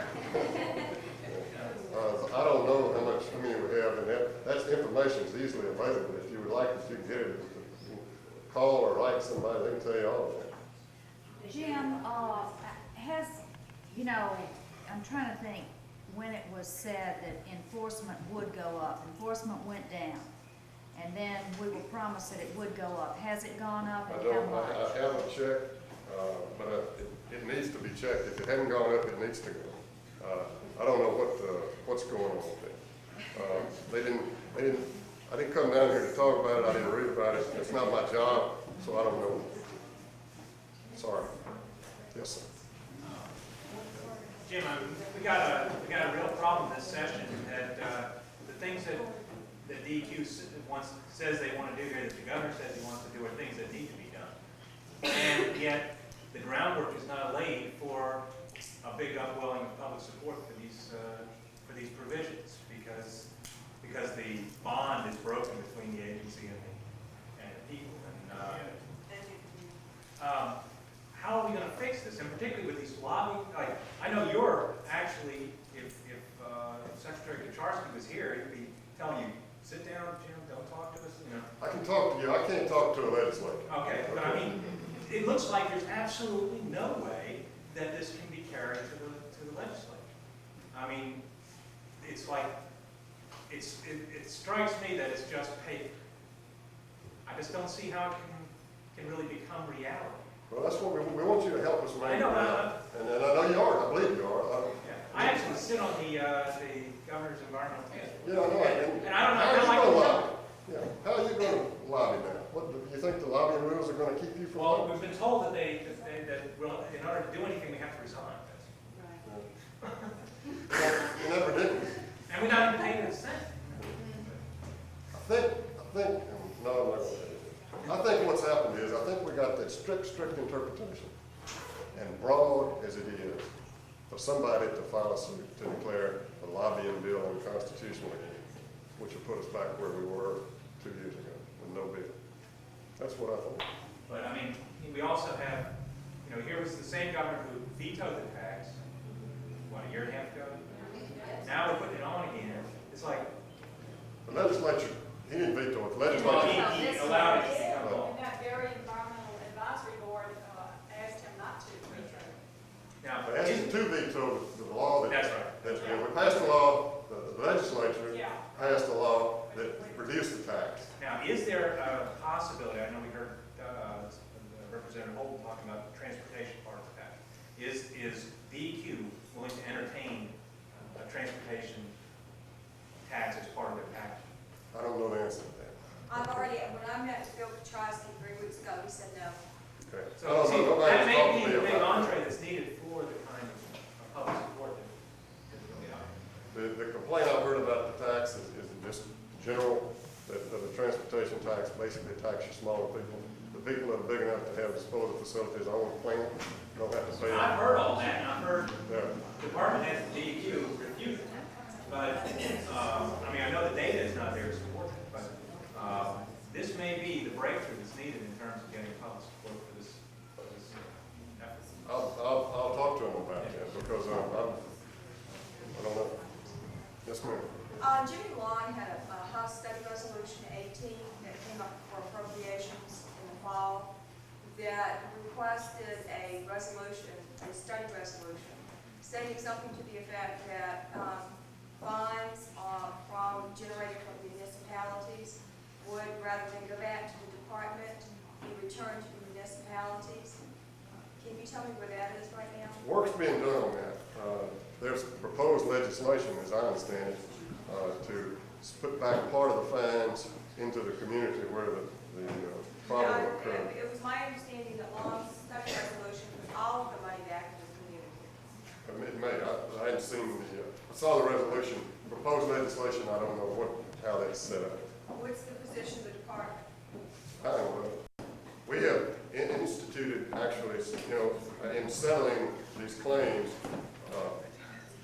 a procedure which would allow the company to put some of the money and some of the funds back into the community, as opposed to putting it all in the general fund and it goes into a black hole. But isn't that allowing the municipality to police themselves? No, we're still policing. Hypothetically, if Kim Waste has a landfill located in East Baton Rouge Parish, they lease the property from, DEQ finds East Baton Rouge Parish or Kim Waste, and then Kim Waste in turn gives the money back to the parish. They're then in turn cleaning up the site that Kim Waste leased. It's just the money's continuing to go in the same pot. Well, as I appreciate it. If Long's study resolution does become law.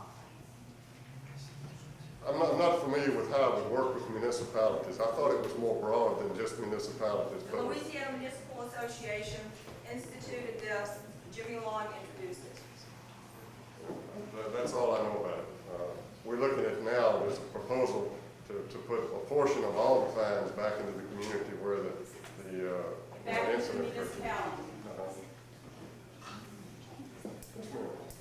This is a question the other areas of DEQ said they asked legal, so that's you. And I think it's a frustration of all the people here. Compliance orders are issued, and if the language states that if a facility doesn't have interim status or a permit on something they just put in, and over 5 to 6 years' time, compliance orders keep saying, in the language of it, they're ordered to cease and desist and implement a decontamination for that particular piece of machinery or area, then why cannot DEQ, why doesn't it cease and desist? Where is the problem? The problem is that those orders have been appealed, and it just seems to take forever sometimes to get an appeal finalized. While they're appealed, there's nothing you can do in the interim. In that light, then, it really doesn't shed well on DEQ's ability to enforce and permit, because basically, I've heard one ahead of the hazardous waste department said, yes, the facility can build, go into operation, be issued a cease and desist order, and continue to operate, and there's nothing that DEQ can do to shut them down. And well, that's a question a lot of people ask. Why did, I don't see where that process is even remotely, except, should be part of the other process. I mean, why should a company go through the permitting process at all? I'm serious. I mean, you got facilities operated without permits. We eventually get them. We eventually get them. That's why they're going to. Well, no, you're not. The department, basically said, well, I guess the best thing for us to do is to give them a permit. So they will be permitted. was the answer. You know, and coming from a legal standpoint, why the hell do we have those rules and regulations? You know? The rules don't provide, the rules, maybe we need the law changed, but the law doesn't provide for us to stop somebody from operating until they have finished the appeal of our compliance order, and that's just the way the law is. They're not supposed to do that. Well, I know they're not supposed to do it. That's why they do it in Louisiana. I think that's a little harsh. Sorry. Yeah. Okay. We thank you, Mr. Thompson, for coming, since no one else will come and face this crowd. Okay, hopefully. Someone like our folks for our citizen panel to come forward, please. Paul, Eloise, Tim, and I'm sorry Jane has to leave, so Bill, are you going to be Jane's substitute? Okay. If you guys want to, like move a little closer or anything, that's fine. Some of you are in the back. Please feel free to do that. Move up a little closer. These are the good guys. Just get close. Now, who wants to go first? Who wants to go first?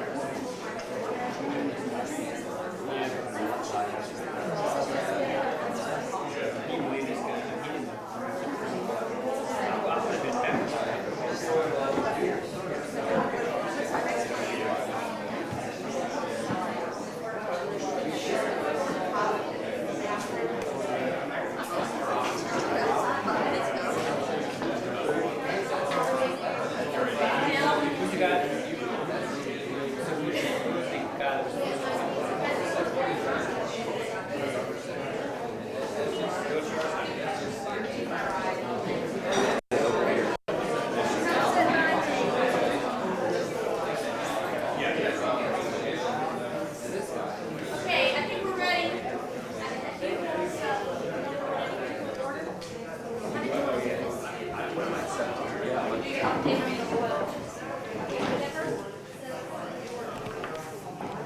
I'm last because I have the least to say. Okay, guys. A little bit longer, we're on the tail end here, and then we can spend time visiting with one another and networking and enjoying the outside. Paul Kemp is going to go first and give us an update on what's been happening with the abandoned oil well bill. And he sits on there as our representative, an environmental representative, and he's going to just share a few minutes of what's happened. Then we're going to go to Tim Vining, and he's going to share with us about the 3 bills that the Louisiana Coalition for Tax Justice is pushing, which will deal with the 10-year tax exemption, which we had a lot of questions with Kip and the other representatives. Eloise has some general information I think that she wants to share with us. And sorry, Bill, who is substituting for Jane Burton. He's just found out he was a substitute 5 minutes ago, so I'm proud of him to come up here. And we'll continue on and then end up with Eloise. So Paul, do you want to give us an update real quick? Okay, first of all, I want you to know that I was picked out of a list of 3 people, I think, by the governor to serve on this commission that you all set up on dealing with orphaned oil and gas facilities around the state. And so I may not be the best person to do it, but I was the one that was picked. And what I've tried to do is every meeting that I go to, I try and do a little update, which I send out, fax out. And I'd like to know if you need to be on the list. It goes to, it's gradually expanding the list of people that it goes to, but I can get your names and fax numbers and addresses and add you to the list so that you know what's going on. We meet every, this commission meets the second Monday of every month in the DNR State Lands Building, 4th floor conference room. Those meetings are open to the public. They're generally pretty well attended. We've had 4 meetings now. The fund actually has $1.25 million in it at this point for cleaning up orphaned oil and gas facilities.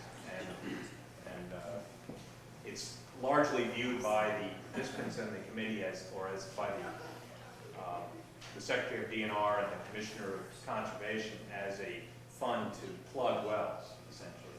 But there's also, as you know in the law, a lot of language about restoration of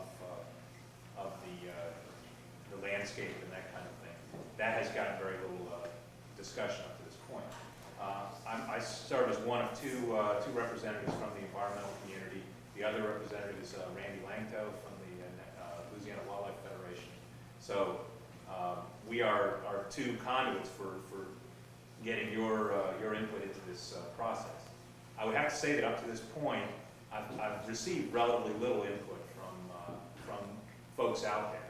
Now, I have a fair amount of information that may be useful to you. For example, over 2,000 wells have now been declared orphaned. When I say wells, I don't mean just wells. I mean it may be several wells with a tank battery, with heater treaters, with above ground facilities. Most of these, 80% are in North Louisiana. 80% of Louisiana are wells less than 5,000 feet deep, so they're standpoint of the plugging, they're fairly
at public expense. Instead, we were immediately brought, well, here's 31 wells that are flowing, or some, people keep hitting them or whatever. They got pressure on them. They're in right next to a school or something. And they said, we need to clean these up right away. We said, yeah, do it. But don't say that we approved it or anything like that. We just said, we'll let you declare an emergency. You have actually authority, Commissioner, to take care of these wells today. You go ahead and do it. And you can use the funds of the trust fund to do that. And that's really probably going to absorb most of the funds of the first year or two, is these emergency wells. Now, if you want to find out about the wells that are on the list, I have it in my offices on the corner of Highland and Starring Lane, in the Coalition offices, Coalition to Restore Coastal Louisiana. I have listings of all these wells, their locations. I'm happy to send out information. But the main thing I want is, if you know of a well that you want information on, that you get that into me, and then I can get it back into the, because one thing we know is that we've got 3,000 wells that we think are orphaned, that conservation knows about. Most people think that the number that's out there is probably 2 or 3 times that. And some of these may also be dangerous. So the important thing is to get, the well that you see overgrown by weeds out in the, behind your subdivision. You need to get, read the number on it, find out what, so we can say, is that one, does conservation know about that one, or we need that kind of information. Also, we can tell you which ones the department is worried about. The ones that are in populated areas that may have pressure on them. I mean, you should be worried about them too. So we need a lot more back and forth. And my phone number at the Coalition is 766-0195.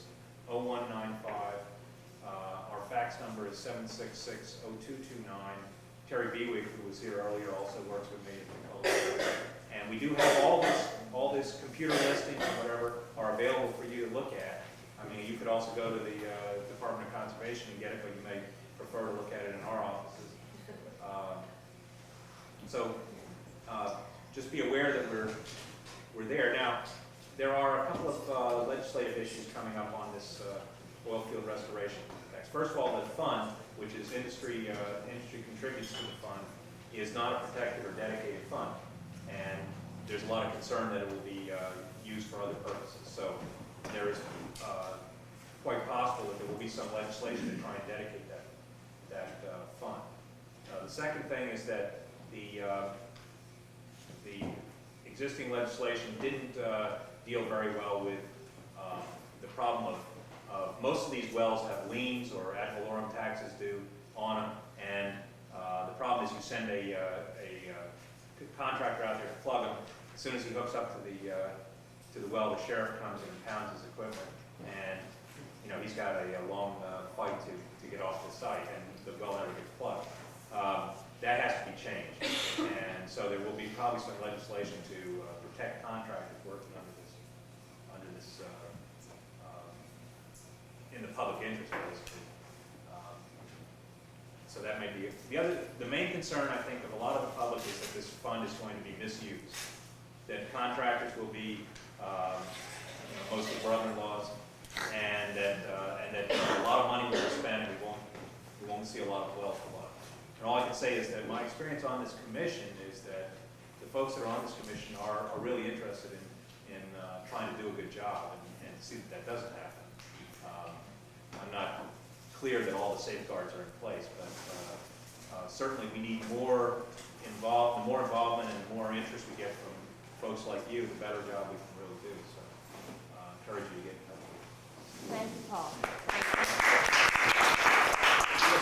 Just brief, you said you would be screening contractors, part of what screening? Yeah, we're trying to set up basically in fact, we'll be advertising very shortly for contractors to come forward and present their credentials, basically, and then we have a list of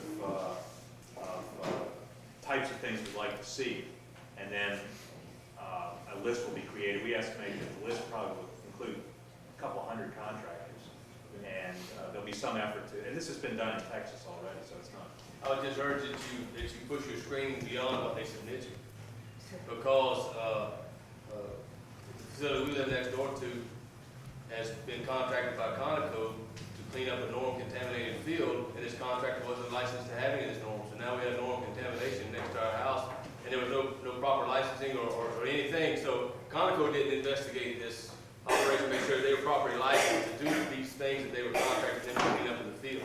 So I just urge that you would screen beyond what the pretty little picture that they submit to you. I can tell you that an ability to understand and handle norm waste is part of the screening process. But we'd like to know about abuses in the past, that kind of thing. But that's one in particular there where they just didn't have the proper licenses, but yet they were contracted to get rid of norm contamination next door. In reality, probably the people that suffered most, besides yourself who live next to it now, was the folks they sent out on that job without any kind of protection or OSHA. Right. OSHA really has some pretty strong regulations on it. So it's the working people that go out there that probably have the most problem with a contractor like that. And really the laws are on the book there too. And what we want to look at is their OSHA compliance records and that kind of thing. But you're right, that's what we want to avoid. Is that Their DEQ records as well, the documentation of their files as far as their ability to handle them, and their track record in handling these same types of materials that our tax dollars will be going, or those government funds will be going to pay these contractors to do. They are a good contract. Yeah, it's a delicate line here because we want to get the job done, and well, we want to clean up the field. Yeah. As we have a common boundary with this place, we want an equitable balance here between cleaning up the environment and contaminating mine. I can go to a fair balance. 3 or 4 companies, and I know I'm going to get the job done, but probably only going to clean up about 3 wells. So the idea is to to get, you know, like I say, 80% of these wells are in North Louisiana, less than 5,000 foot deep. Probably almost anyone with a wireline rig can do it. So my only question was, taking a hard look at the screening process and don't just take what is submitted to you, you know? Give me your name, I'll keep you posted, and you know, you tell me. You need to get input from Fine. him like that. And remember, this bill covers cleanup of facilities like Yeah. that one you're talking about. Right. Get that It hadn't been discussed yet. And also, I need to know more about Campbell Wells. I need to know about that. Oh, wow, we got plenty to tell you. Okay, I need to know about Campbell Wells. I need to tell you. Thank you. Okay, thank you, Paul. Thank you very much. Tim? I'm going to talk about tax justice or tax reform. That sort of brings a lot of images to mind. Most people, when they talk about tax reform, they mean, I don't want to pay them. What LCTJ believes in is progressive tax reform. Tax reform is an issue of economic justice. Louisiana ranks last in income distribution among all the states. Economic justice, I think, is real intertwined with environmental justice because who gets dumped on? It's usually our poor communities.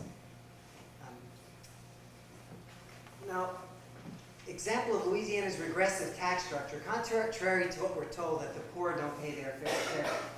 The lower 20% income levels pay 14% of their income in taxes in the state. The top 1% pays 5.5% of their income. It's illogical to try to get money from those who don't have it, but that's what we tend to do. That's why the first thing we'll propose is that this becomes the seal to be placed on all state vehicles. The Great Seal of Louisiana. You've got a picture of CEO of industry, whatever industry you want to make them, and the workers carrying the state. And that's sort of what we have here. And that's what we're trying to reverse. One area that's real evident is in sales taxes. We have one of the highest, second highest sales tax in the country.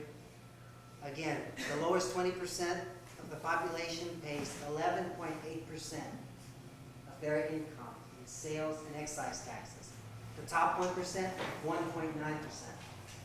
You're comparing 11.8 to 1.9%. There's a homeless guy staying with Steve and I right now, and he earns his living selling aluminum cans and selling plasma.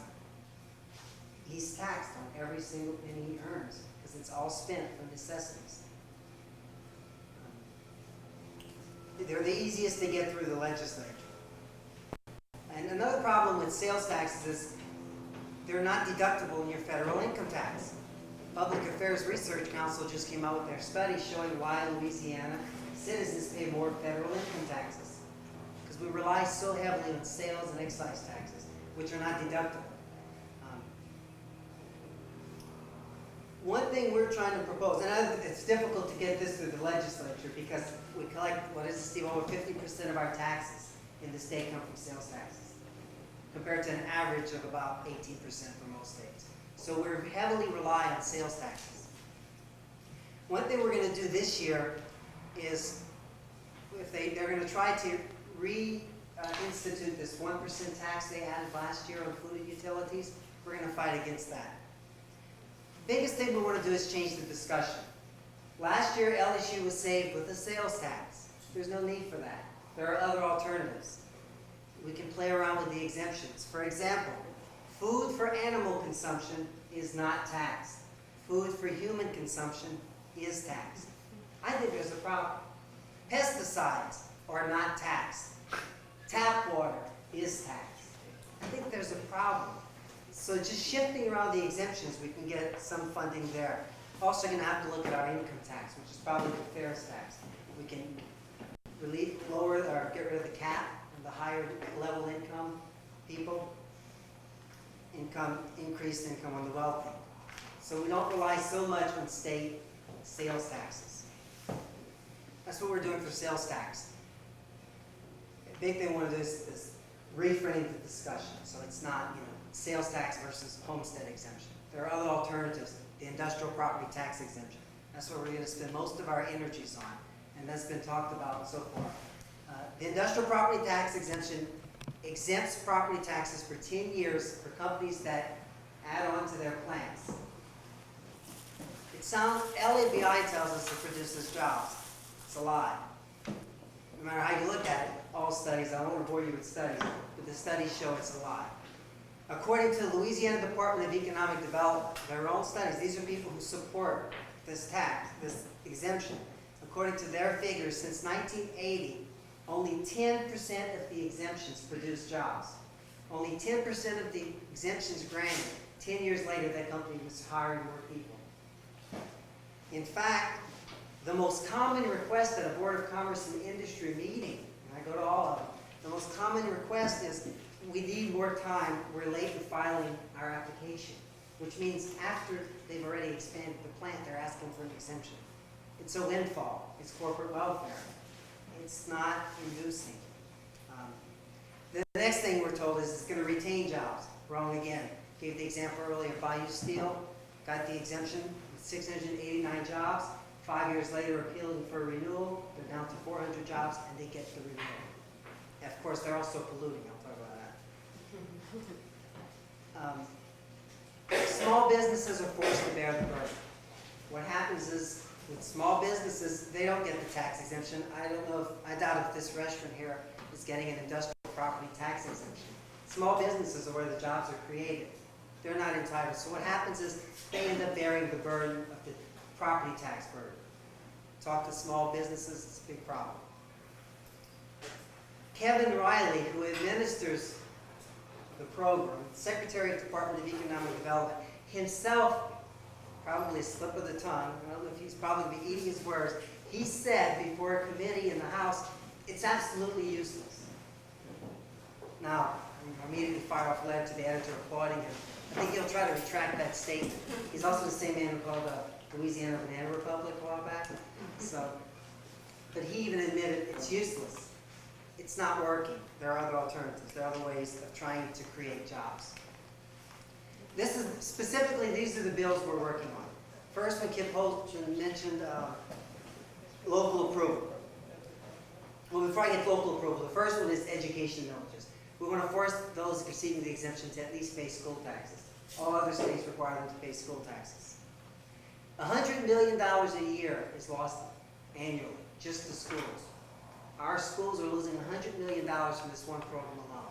It varies parish by parish. East Baton Rouge, about $9 million a year. That'll get rid of the deficit. We don't have to be screaming for more taxes from regular folk.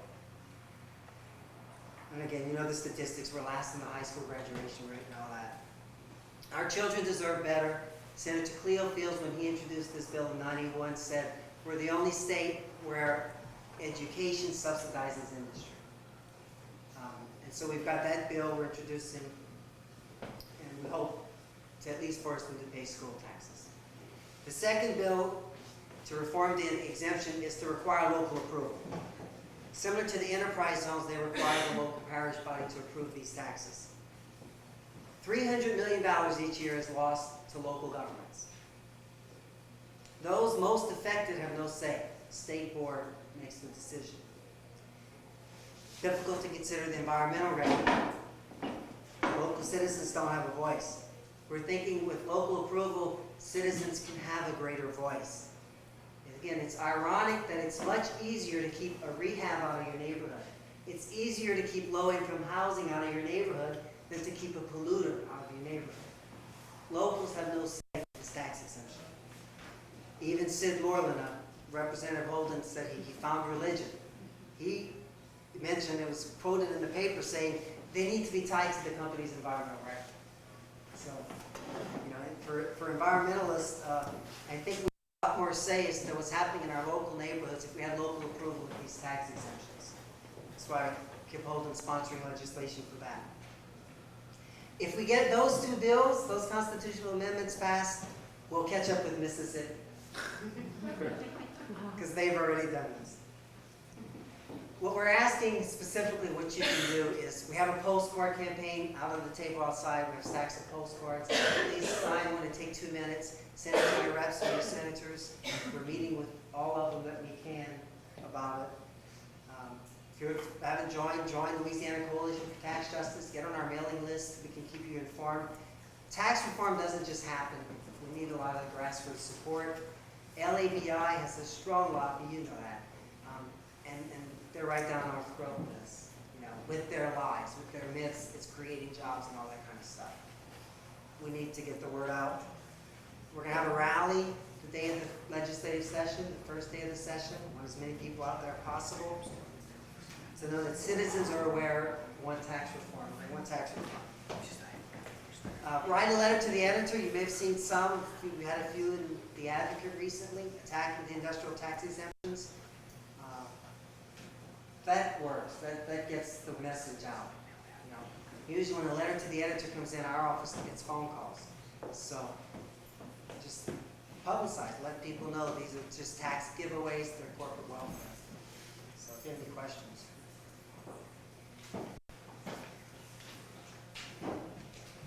As I think I said earlier, the three biggest recipients of industrial tax exemptions are LT&L, Gulf States Utilities, and Cajun Electric.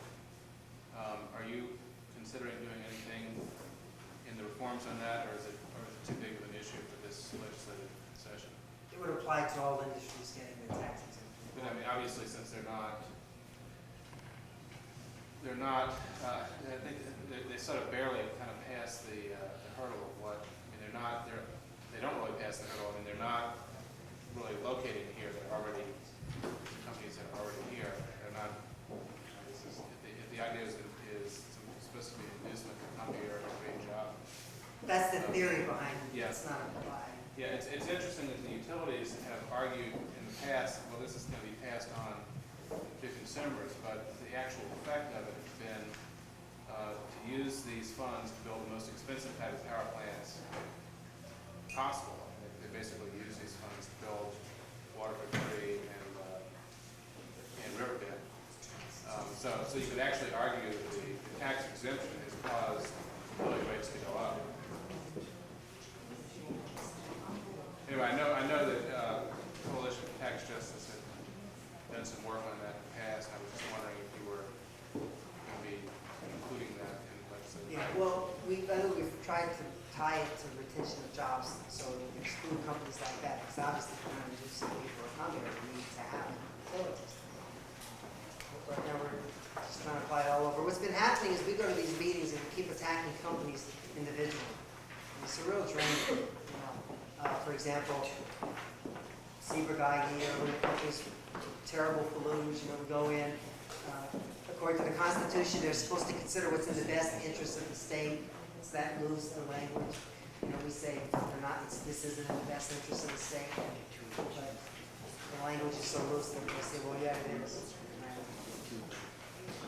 And we don't have anything in mind specifically to go after those companies.